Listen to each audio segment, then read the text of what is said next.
Hello, my name is Travis Davis, and this is for Assignment 2, How to Present Your Research for Project and Portfolio 4. Today we'll be going over how the killer tracks and hunts down survivors in the games Dead by Daylight and VHS. Today I will be crediting both videos to the YouTube creator Spookyloopz. This is his gameplay, this is his YouTube videos, so if you want to find out more about him, go and check out his channel. But today we'll be going over how the killer will track the survivors and overcome them in these two games. As you can see here, he is going for Ghostface, and he is trying to track down the killers. In this game, you can see the red stains to where the survivors are running. As you can see here, where my mouse is, right here, it kind of gives them a sense of where to go, where they've been, and in which general direction to head in.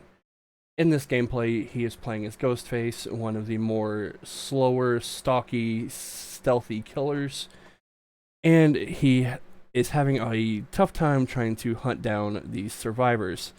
In these games, all killers have different abilities and skills to help them hunt down survivors and just overcome and win the game as killer. As you can see here, the stains not only are on the floor, but also on the walls, on any potential objects that they come in touch with, like these tables here. And as we see here, he goes for the stalk, and that's just another one of Ghostface's abilities to help him overcome the survivors.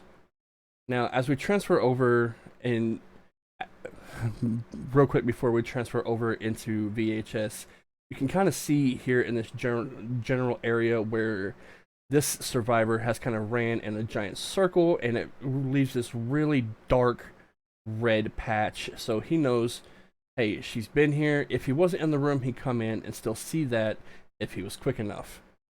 Now, as we transfer over into VHS, this is a early access beta 4v1 survival game. Spookyloopz here is playing as the werewolf. Now, in VHS, I have noticed that the footprints and trying to track them down aren't as widespread as they are in Dead by Daylight. If you can see here, as he comes in contact with this survivor, trying to hunt them down, as you can see, it's not as open and spread out as it is in Dead by Daylight. You kind of just get these riffs, kind of like if you have a static on a cassette tape on an old school VHS, if you will. Hint, hint, name of the game. But there's not as big of a red stain, or not a, how can I say this? There's not as an open area as there is in Dead by Daylight. You really have to pay attention for these small little footprints. Again, he's playing as the werewolf, which has a lot of strength, which has a lot of speed, and is able to get into a rage mode to hunt down and overall end the survivor's gameplay. Now, both of these games are two of my favorites. I have a lot of hours in Dead by Daylight, and this is an early access, so unfortunately I haven't had a chance to play it. But once again, this is Travis Davis for Project and Portfolio 4. Thank you for your time. I hope you have a fantastic day.